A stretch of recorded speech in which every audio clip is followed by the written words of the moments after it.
This is my sourdough einkorn bread. You want to make sure that your starter is really bubbly before you're ready to go.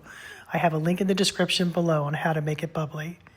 You're going to add 472 grams or 2 cups of warm water to a bowl.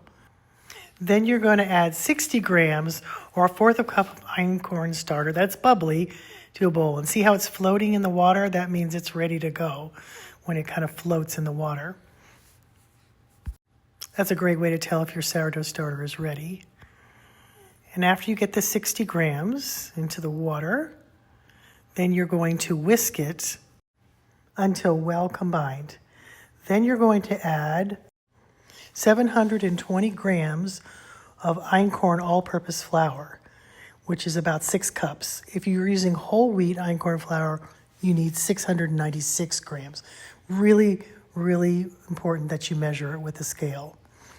Then you're going to add 1.5 teaspoons of salt. And you're going to mix all of this together. I use a rubber spatula, but I also often use a KitchenAid with a dough hook. And that works really well too. Just depends on what I want to do that day. But usually, I would say 9 times out of 10, I do use a KitchenAid. But this works too. So you just go round and round. You don't want to overmix einkorn flour because it will get sticky and gummy. But you do want to get all the flour incorporated. So you want to make sure that it's all mixed in well, but not overly mixed, because then you're going to have a sticky mess. Because einkorn absorbs water more slowly.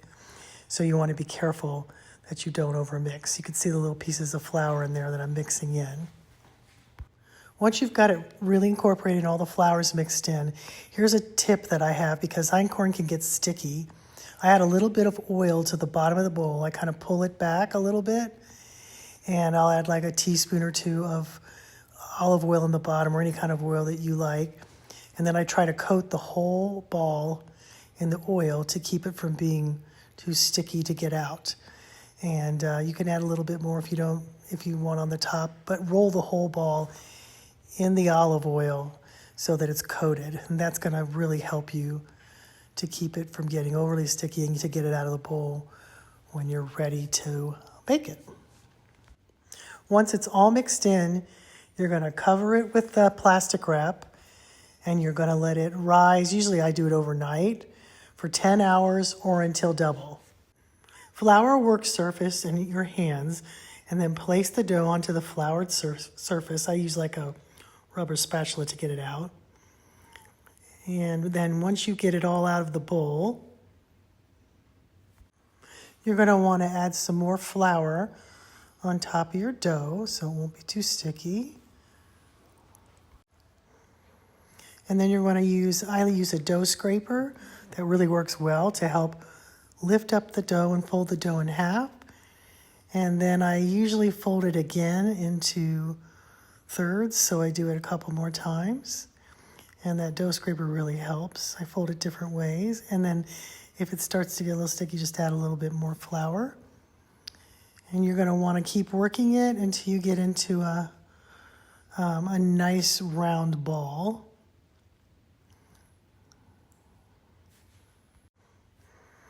Once you get it into a nice round ball, you're going to want to use a baton proofing basket or a bowl that's lined with a towel and floured really, really well. And you want to place it upside down in that proofing bowl. And then what you're going to do is you're going to take a towel and cover it. You can use plastic wrap, either one. You're going to let that sit for 30 to 60 minutes. And then you're going to preheat the oven to 450 degrees. Then uncover your bowl, and with a sourdough sling or parchment paper, I love these sourdough slings, you cover the top of it, and then you're going to flip it over on to its base, and it's going to stay in the sling, and it's going to be easy for you to put it into your 5-quart pot. So if it's kind of comes off the sling just a little bit, just push it back a little bit. And then what you're going to want to do is you're going to want to get your bread lame or a scoring knife or a razor blade or whatever, and you're going to score your bread. And this allows for the gases to escape and keeps from collapsing your bread on the side. You can do an X, you could do a square, you could do pretty decorative scoring, but usually I'm in too big a hurry to do too much decorating. So you must want to make sure that it's allows that gases to escape. Then you're going to pick up your sling to put in your pot. You can just pick it up by the handles and stick it in that pot. And you can put the handles inside the pot or leave them outside the pot. It doesn't really matter. It's just a way to help you get it out of the pan easily. And then you're going to place it in your oven at 450 degrees for 40 minutes.